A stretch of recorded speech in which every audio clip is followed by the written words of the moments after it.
Okay, we're looking at the notes from Thursday, May 14th.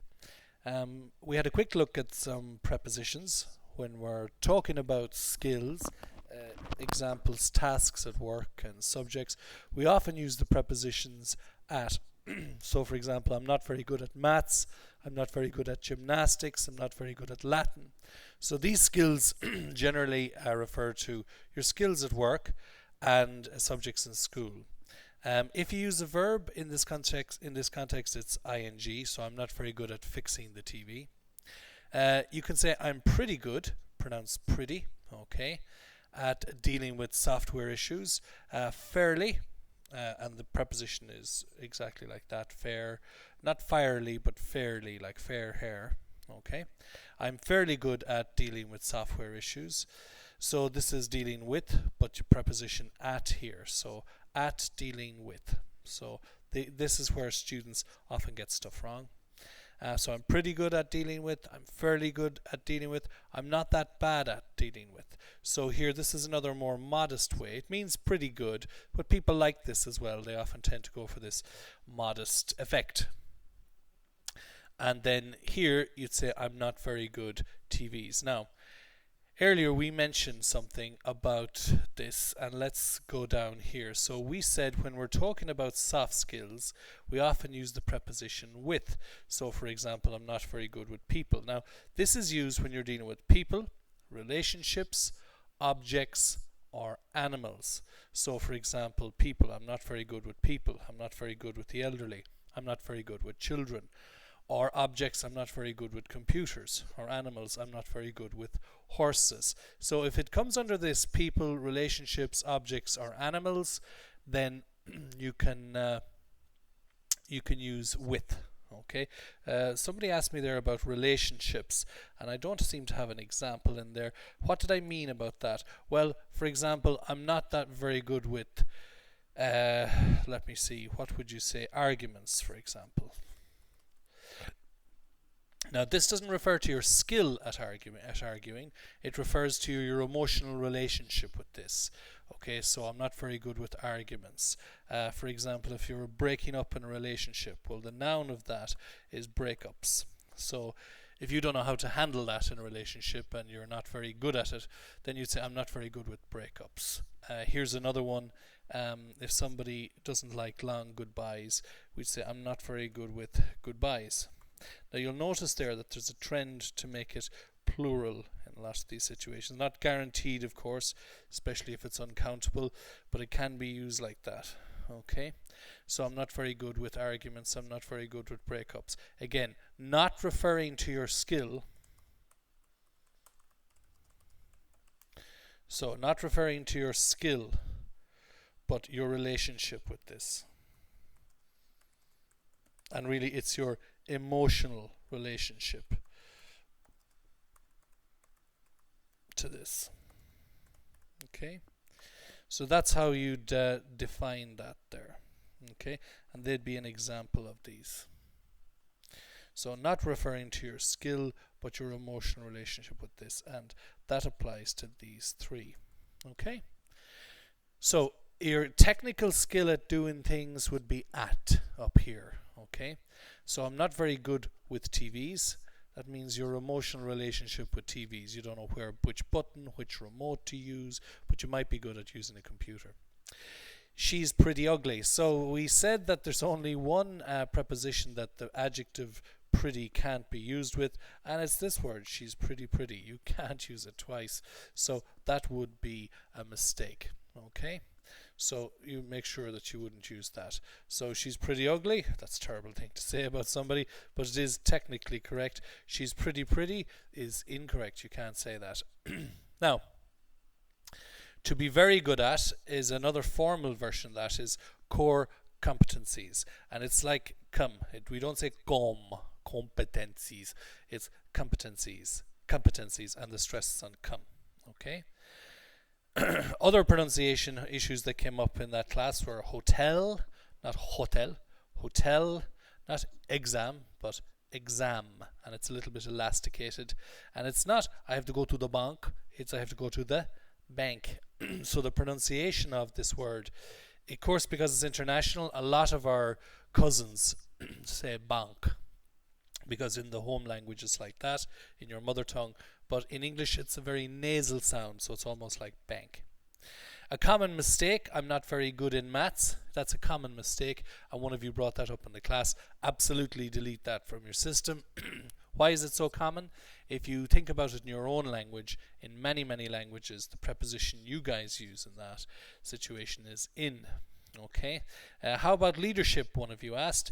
He doesn't have great leadership skills. He doesn't have great people skills. That's how I would refer to the word leadership. I wouldn't say he's not very good at leadership. Now, it's not that it's incorrect. Sorry, let me just write that in. He's not very good at leadership. I can say that it's incorrect, but we don't say it like this. Okay? We don't say it like this. So I can't put a little X beside it because I don't want to mislead you. It's possible to see that sentence, but it wouldn't be a common way to say that. The common way to say it would be this way. Okay? And I'll say this is more popular. Alright? So there we had that. Then informal versions of talking about what your preferences are. I'm not really a morning person. I'm not really a tennis person. I'm not really a dog person. I'm not really a cat person. People use that for a whole load of things. For example, if you have dinner and someone says, do you want to have dessert? And you go, you know what, I'm not really a dessert person. It means I don't eat dessert. Don't know why, just don't. Okay? When we're talking about soft skills, we often use the preposition with. I should put with in there. So we often use the preposition with. So I'm not very good with people. I'm not very good with elderly. So your relationship with these groups in society. Okay? But I'm not very good with arguments. I'm not very good with breakups. I'm not very good with goodbyes.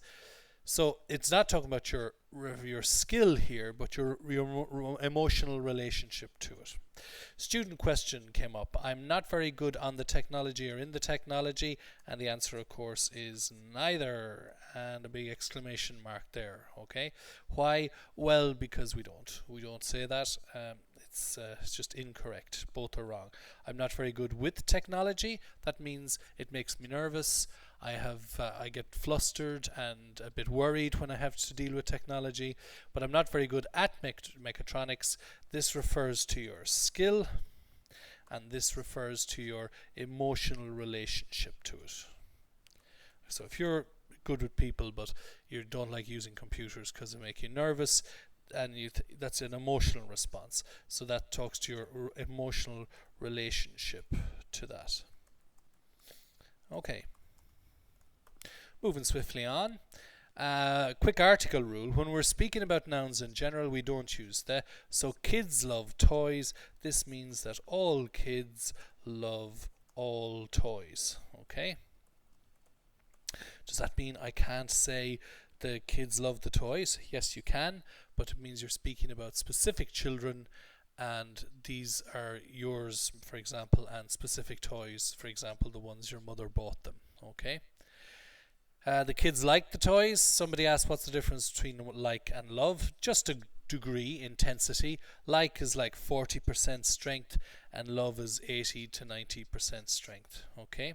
One of you asked me, what about if it's kids with no the and new Barbie dolls? And I said, well, imagine you're a staff member in Smith's toy store, okay, and somebody's buying a gift for a neighbour's child for their birthday, and they say, what do girls like? So I'll change this to girls because maybe boys don't. I don't know. So if you say girls love the new Barbie dolls, this means all girls. Okay, so because there's no the here, this means all girls, according to the person who's speaking. Okay, so the person who's speaking has this opinion. Okay, and that person who's a member of staff in the toy store is telling the customer who's asking for advice that all girls love the new Barbie dolls, and these are a specific selection. Okay, maybe there are old style ones and now there's a new one on the market, so this is a specific.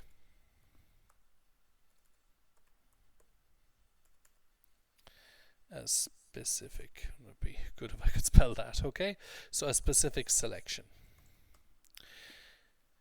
I'm not very good with Microsoft Excel. Again, what's this suggesting? This is suggesting your emotional relationship to it, okay? Maybe it makes you nervous. Maybe you get frustrated. So your emotional relationship to it. And I'm not very good at MS Excel, Microsoft Excel.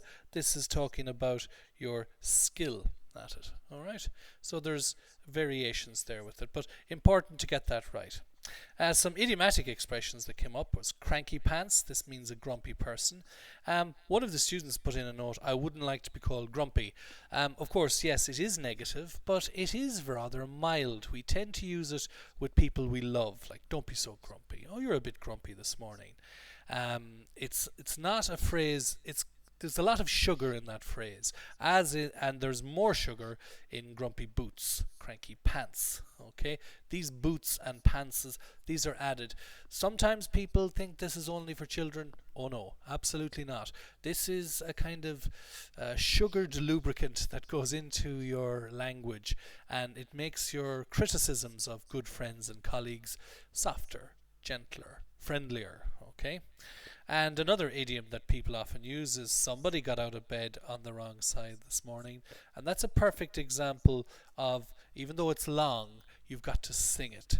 So you'd say somebody got out of bed on the wrong side this morning. So you can see here that there would be three sections. Somebody got out of bed on the wrong side this morning. So there's three parts. Somebody got out of bed on the wrong side this morning. Okay. We got off on the wrong foot. So again, this compression. We don't say we got off on the wrong foot. It's we got off on. We got off on. So the T's change to D's, and it sounds like a Russian surname, got off on. Okay, or maybe another nationality. So we got off on the wrong foot. Means we started this discussion, relationship, or meeting badly. Okay. And don't be such a cranky pants. We often use that when people are in a bad mood, especially people we love, like your husband, your wife. If you don't want to start an argument with them, you send this word as a signal, as a friendly signal, like approaching the angry bear carefully. Okay. All right. Smarty Pants is a clever person, and Clever Clogs is a clever person. So we said that in Peppa Pig, if you have young children. I hate that series myself, but there's a character in it called Edmund Elephant, and Edmund, whenever he's in school, always has the right answer, and the voiceover reader always says, after Edmund does well in class, Edmund Elephant is a clever clogs. Okay, so they use that word for people who are smart, smarty pants. So you could use that when you're teasing a colleague, okay, or in your university class or your office environment, in your family, and the clever clogs is good as well. So don't think it's just for children. It's used as a friendly banter, this kind of friendly chat between people. Okay, some of you said, is it either, neither, neither, schedule or schedule? And the answer is both. Okay, tomato and tomato. Well, tomato sound is for America, and tomato is British and Irish, or European. These are other examples: oregano in the US and oregano in Europe. And we talked about how we saw this being mispronounced recently. Okay, pretty and quite. Can we use quite in the same way as pretty? Yeah, they are. Though we did mention that a bit is often with a negative adjective. So I'm a bit tired, I'm a bit angry, I'm a bit annoyed. You don't really say I'm a bit happy. Now, it's possible, of course, to have a bit with positive adjectives, but I would say that it's more like 80%, 85% of the time, a bit is going to be with a negative adjective. And 15 to maybe 10% of the time, something like that approximately, you're going to have it with a positive. Okay? But general rule of thumb, a bit with negative. So it's a bit cold today.